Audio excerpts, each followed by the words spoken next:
Hey everybody, it's Jane Johnston with the Briar Hill Group at Remax Camosun. I'm here today with Laurel Dietz from Alinea Legal Coaching, Lori Frank from Lori Frank Mediation and Consulting, and Bettina Plendl from Bettina Plendl Financial Divorce Strategies.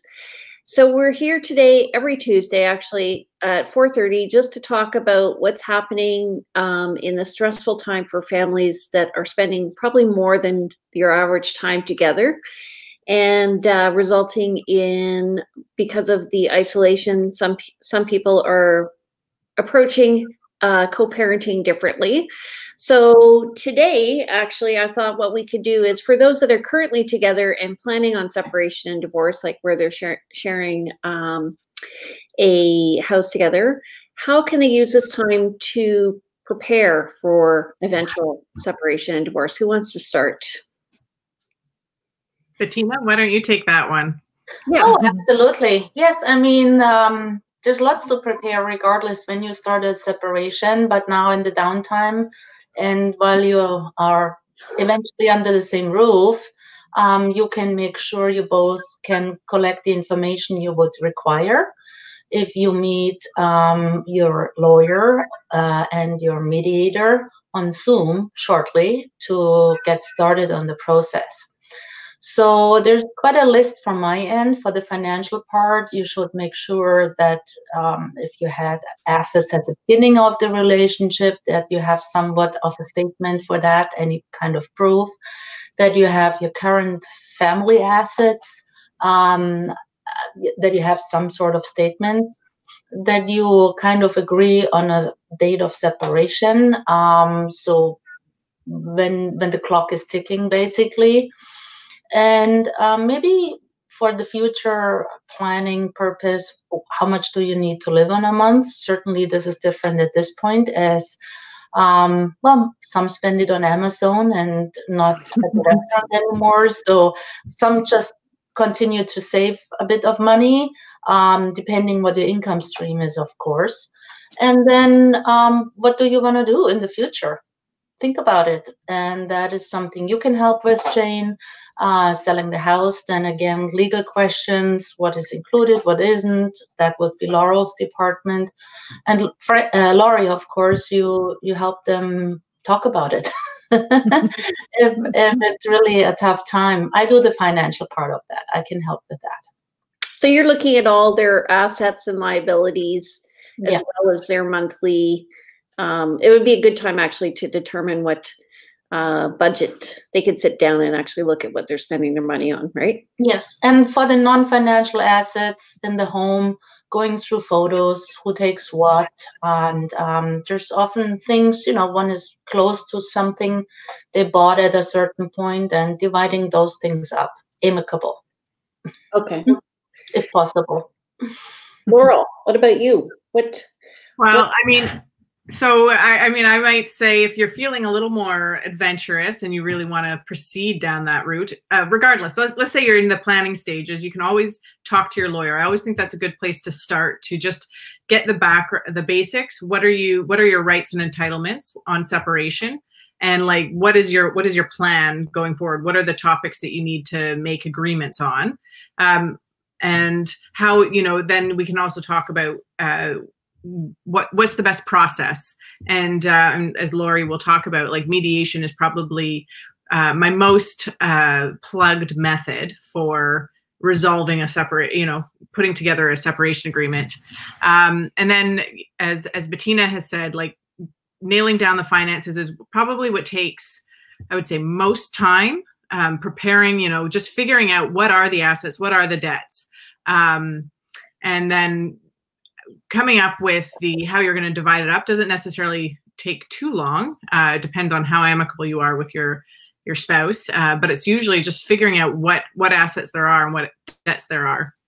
That takes a lot of time. So if you're less adventurous, maybe you're just gathering all that information together. If you're more adventurous and maybe you're getting to a point where you're actually crafting that separation agreement, you're listing your house for sale and you're taking all those steps, because I think that there's nothing really stopping you. As long as you're able to agree with your spouse as to how things are going to happen, there's nothing stopping you from actually starting and completing your separation now during our lockdown. What about you, Lori? What do you think?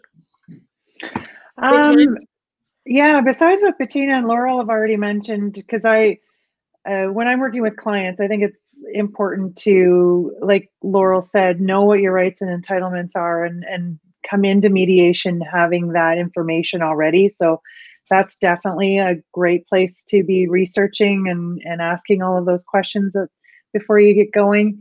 And also the financial piece. The more people can do before they get into mediation on the financial piece, the more quickly mediation will go.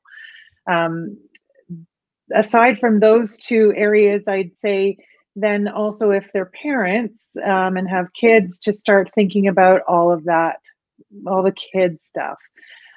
So we always talk about what's in the best interest of the kids, and that can be a subjective conversation, but thinking about what do your kids need out of all of this. So parenting time, what will the schedule look like, and those kinds of things. You're weighing the age of your kids, their developmental stage, what do they need from each of you, how can you maintain a relationship with both parents, what will communication look like. So thinking about all of those pieces, just thinking about your kids day to day, how can the two of you best create a situation that is stable and consistent for your kids as much as possible so that they're getting what they need out of it. So a lot of that is just, it's contemplating before you come into things about what's the best case scenario here for the kids. I find I often get a call from people who are thinking about it, which then I refer to you guys because they're at the beginning of the process and they're just wondering what their house is worth. So I guess they're just looking at the biggest asset, but there's lots of other things. Maybe it's a liability too. Maybe there's a lot of other things that are, factors that are small details that people need to consider as well. So, okay, are the courts actually, let's talk about this. So let's say they get a separation agreement, then what happens?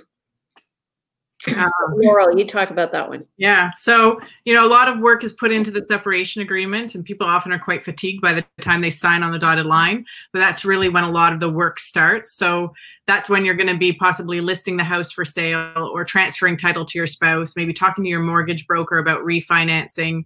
You're going to start child and spousal support payments. Maybe you're going to be looking at your investments and changing beneficiaries, dealing with pensions, splitting, doing the paperwork to split the pensions or to change beneficiaries, things like that. So then you might have to communicate with the kids' schools about, okay, now we're going to have, communication going out to two parties instead of just one. Changing your tax status. So a lot of work, all the real work starts after you get that separation agreement signed. I don't think it must be harder to communicate when you're physically apart than when you're together. Like, I don't know if that's the case. What do you guys find? Lori? I think sometimes people find it easier to communicate once they're not physically near each other anymore. It's just, the physical piece can be, brings up all those things that are maybe causing conflict, right? To be in the same space with someone. So sometimes when you have that space from that other person, it just changes your perspective, and all those little things maybe that drove you crazy before, they're not there anymore, right? And you're just focused, your conversations are just focused on your kids and carrying out all the pieces of your agreement. And so it's a different conversation you're having than, who's doing the dishes and why didn't you clean up, and, it's different, you're not having to deal with all of those relationship, things. It's a different relationship at that point. So sometimes people actually find it easier to communicate after. I think as well, the anxiety is gone, and often through the work with Lori in her role as a mediator, they learn how to communicate and how little tweaks in our language can change the messaging and hence improve it, right? Or some they don't want to talk at all anymore, so they just send emails, so they don't hear the other one breathing down their neck. And again, through Laurie's help, often they learn that, you know, please answer me till tomorrow night. So then the other one knows I have time for this, or can send back, well, I can't make it till tomorrow night, I will send it to you the day after till lunch or something. So it's just, and they accomplished a lot already when they signed the agreement. And yes, there's a long to-do list after this, and you know, you should not oversee anything or procrastinate it, because it won't get any easier. You've got to do it regardless. Yeah, so once this is behind you, you often have that energy pushing you into a new chapter in life. You know, same as if you moved or if you go on a vacation, there's something new, exciting. So it's a positive change, and that just pushes people moving forward. And I just sometimes hear, how did we get here? I mean, I'm pretty sure they won't want to start all over again, but it's often like, wow, so we are now dealing with this. How did we get here? And they still want to go through some things, but it's the first step in communicating, getting things done, for sure. So we're getting to the time where taxes are due, and I'm imagining that, you know, there's a reckoning every year. Is that true, Laurel? Do people have to go through a financial reckoning with their agreements every year? A reckoning. Yeah, a reckoning. So best practice for anyone with kids, whether or not child support is being paid currently, or, you know, it should be reviewed every year. You should be looking at your child support payments that you're making or payments that you're receiving. So usually it's tied to, the tax year, because we want to see sharing of tax returns and notices of assessment. So a lot of separation agreements or court orders are going to say that information needs to be shared by the end of May, and changes will be effective as of the end of June or beginning of July, around that. If you haven't been doing child support adjustments, it's never too late to start and request information from the other party, or share it with them if you haven't been sharing it. So that's my pro tip for today is start thinking about child support adjustments and put it into your financial calendar. Do it once a year. Yeah. I would like to mention that child support has nothing to do with your taxes, actually. So they're not tax deductible, and there's no income tax due on child support payments. It's an exchange of money between the parents after the fact for the children, supporting each other with the costs of the child, food, shelter, and so on. And because income can fluctuate each year, we want to make sure the amount which is become exchanged is still fair. Because if one kind of had a wage increase and the other one changed job and is in the beginner stage, they might be more equal, so the payments would technically change. And we want to just make sure, as I unfortunately have seen that child support payments are based on the best year, for example, of a self-employed person, which was way above average. And then that poor person almost had to file for bankruptcy because he couldn't afford the payments anymore, right?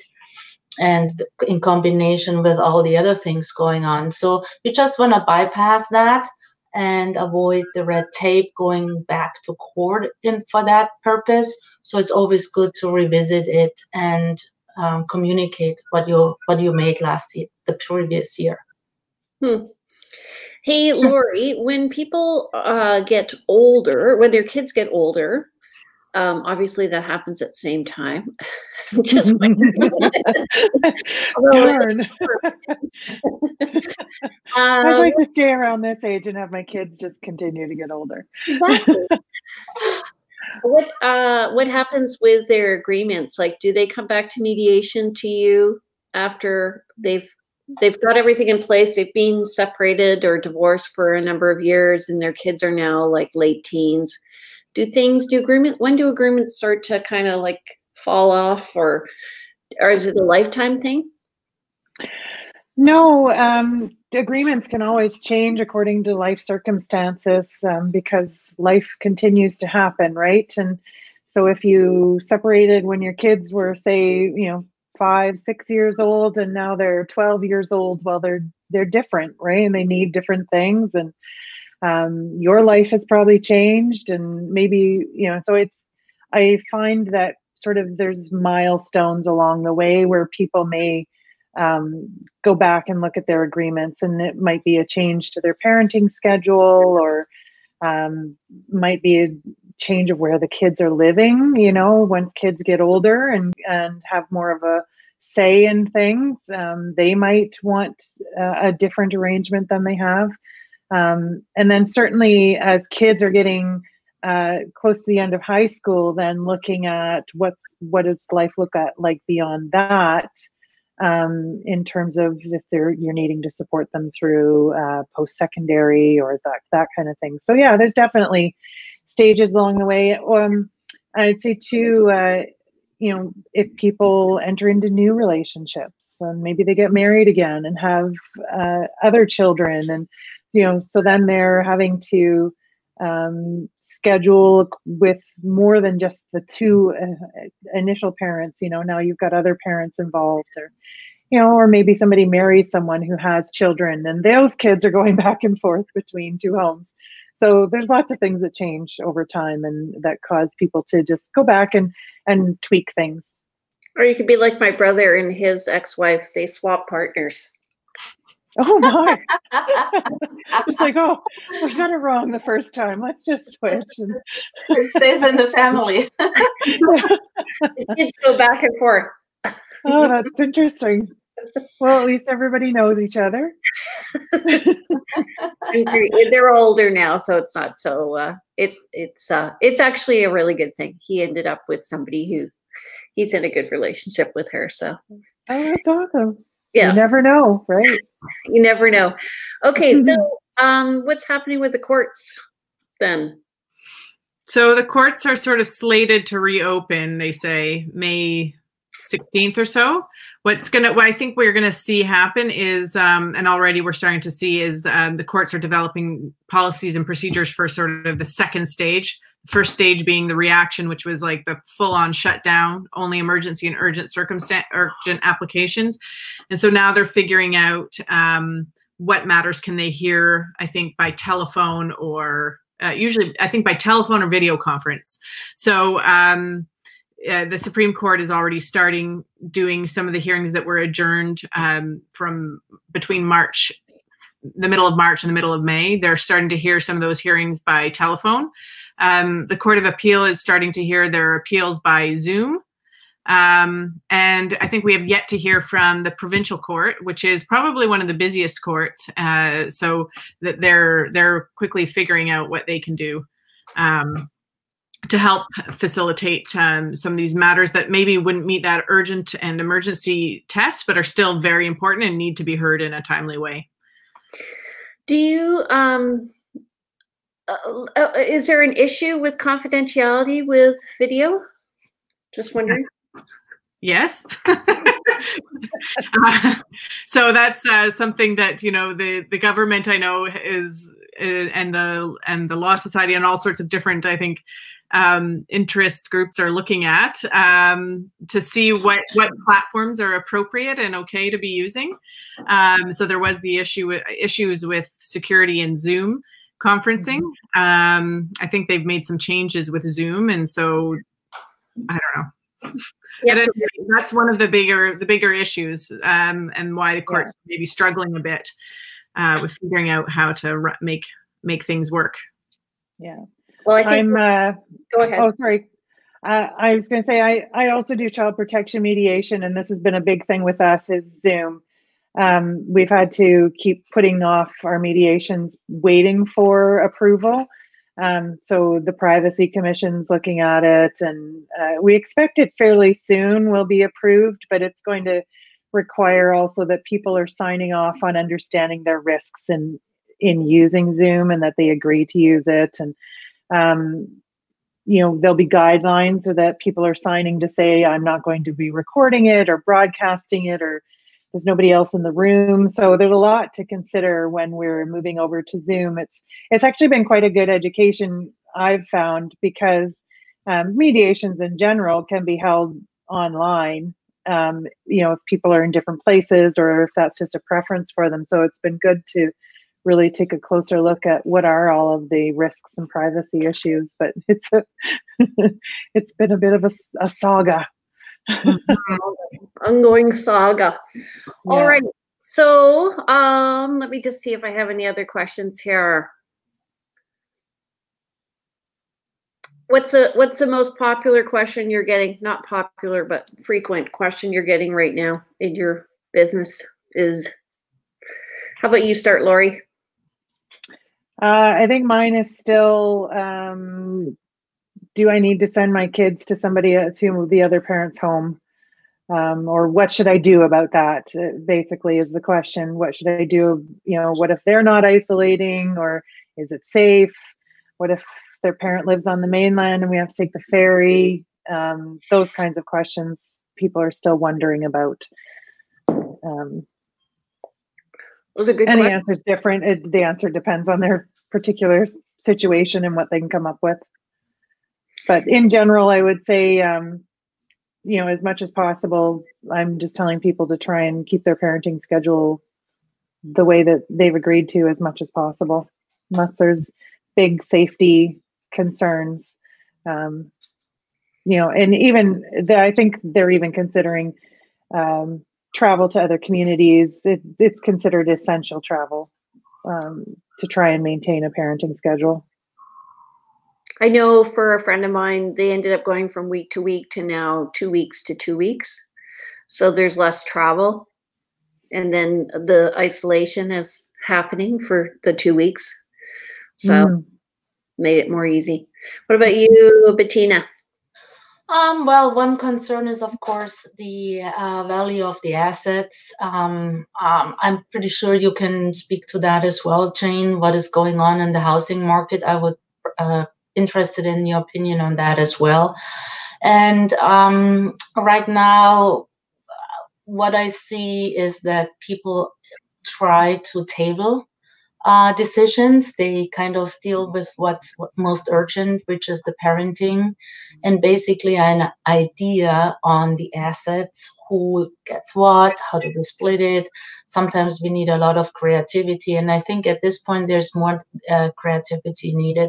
Let's say the house is paid for and the other partner needs to buy a house, but the lenders are a little bit hesitant because of the current situation and employment situation.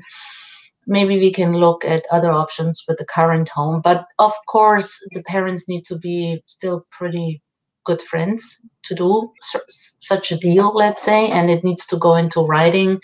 It entails higher lawyer's costs because you might have an interim agreement till you can figure out the rest, until we know what is actually going on. And as I've seen, it's not rare that people lost 20-30% on their investments, depending how risky you invested. And that makes a huge difference. So we need to be very careful in what we do. And if possible, I would suggest right now, let's table it and let's deal with other things first. But let's collect the basic information. Let's determine maybe some healthy amounts if there's no other way to navigate it, because it's for sure investments are undervalued at this point, and real estate might be different or slower, and we just don't know right now. And I would suggest let's hold off for a little bit and let's talk about other things first, and let's talk about strategies. That's I think a better approach right now. It's interesting because when I'm talking to people right now, and we have a mutual client, and so they're asking what's happened in real estate. So, and Laurel, you and I usually talk about this every week. Mm-hmm. What I'm finding is, so this client was asking about a particular area. There were 20 new listings comparable to their house, and 7 have sold since beginning of April. That's not bad, is it? Or And can we're you? pretty much going for asking, and I had a listing on the weekend. I listed it on Thursday, and we got an accepted offer pretty close to asking on Saturday. What? So Things are going down. well, it depends on what it's priced at. It all depends on what it's priced at, Yeah. right? Do you see a decrease in prices for the real estate market? Pardon? Do you see a decrease in the real estate market? Well, in this case, no, but I think it really is dependent on what area you're, you're living in, because our market tends to be specific to needs and wants. I did hear somebody make us up an assumption about she's a service provider in real estate industry, and she was thinking it's going to be a really busy summer, and then if COVID-19 comes back in the fall, like it did when I was a teacher, everyone would get sick in September. She's expecting to slow down then. So I'm like, okay. So now and I've discussed it with realtors across Canada recently in a talk, and we came to the conclusion we don't know what the market's going to do in 6 months. So if somebody wants to get it listed now, we probably should move forward. So, yeah. I think real estate is really different than the markets, as right now a lot of things are on super sale, right? You can get into the markets fairly cheap, like buying your favorite chocolate for a quarter of the value. But real estate is simply very different. I think you can't compare. And as you said, it's location, location, location, I guess. Nothing has changed here. Mm-hmm. Yeah, and those places that were, like, I think if I were to say what there's their house worth, there are less houses on the market now. Yes. So as people are afraid of listing, that's what I think, right? If people will always list, buy and sell houses, there's no exception. Yeah. And so Laurel, let's just finish with you. What did you? I was thinking about that. I'm not getting, there's a lot of information out there, and I think I'm not getting as much of the parenting issues. And it's just probably my clientele. They tend to be very much wanting to achieve a solution fast and inexpensively. So I'm finding, rather than like any particular question, I'm actually finding a lot of people coming in to get their divorces finalized, meaning just the actual paperwork to do the final divorce, and also a lot of people coming in for agreements. So now, as I think people are finding, it's a great time with court off the table. People are suddenly becoming a little bit more reasonable and thinking, you know what, wrap this up. I don't want to wait, another 2 years until my matter gets heard in front of a judge, or, so they're really coming around to negotiations. Awesome. Okay. All right. So you guys want to do this again next Tuesday? Yes. Sure. Awesome. Okay. Oh, by the way, as a result of our last meeting, I had a mortgage broker contact me and tell me that she deals with, Bettina, this may be of interest to you, 95% financing. The government allows up to 95% if one spouse purchases from another, and she specializes in those types of financing. So if you guys want a connection, let me know. I will introduce you. Sure. Okay. Good to know. All right. So daily during the week, weekdays, I guess at 4:30, we are here. We are talking to local business owners. Every Tuesday, we're focused on co-parenting, separation, and divorce. The other days, we're focusing on local entrepreneurs. So if you want to know what's happening in the city, who's working, how they've adapted, and how they're providing their services to you, tune in tomorrow at 4:30. We are going to have Amelia. Oh my God, Amelia? Yes. I can't remember, Hum Consulting. She's going to be talking about community, which I think I wanted her perspective on just how things are changing and the perspective of community. I foresee changes happening on how we buy and where we buy from. And now I think there's been a big change. I don't know, maybe you guys will agree with me in just, even meeting our neighbors. It's a lot different than it was 2 months ago. Right? Yeah. True. Absolutely. So the positive. In a good way. Yeah. And that's, by the way, the collaborative process for divorce and separation is expecting an increase in popularity, because it's just who we are now. We need to work together. There's no way around this. Yeah, exactly. Okay, awesome. Well, on that positive thought, high five, everybody. Thank you, Jane. Very safe.